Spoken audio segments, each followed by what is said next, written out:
My name is Caitlin Sullivan, and I am the director of the Good John Proctor.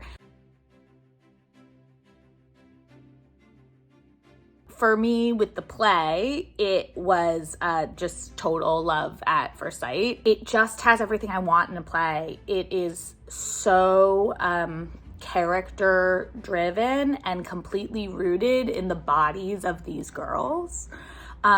It's really, really funny.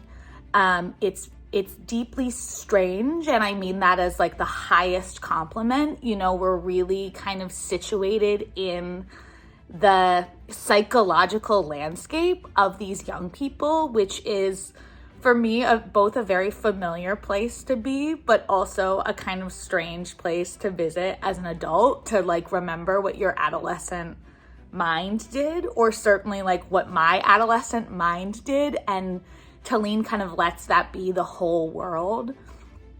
And then it has this real spookiness, for lack of a better word. And I don't mean in like a kitschy, Salem at Halloween kind of way. No shots to Salem on Halloween. But like a really deep, something else is happening.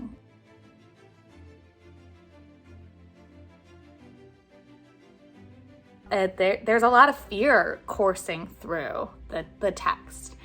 And there's kind of the fear of the things we know, which is that there might be someone in the other room who might see you doing something you're not supposed to do and beat you, right? They're like, you may be punished for doing what you're not supposed to do.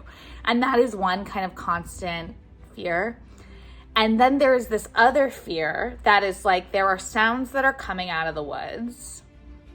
There are parts of the world that we have not yet accessed, that we don't quite understand. There are perhaps even things happening in their bodies that contain some of that like woods mysteriousness. And there's fear there too, but to me that's related to that like fear of flying, right? It's a different kind of fear than the fear of the things and the consequences we know. And so I'm so excited to get into, both with our actors and also with the rest of our team, just like how does that happen? What does that feel like? What does that feel like in the body of the actor?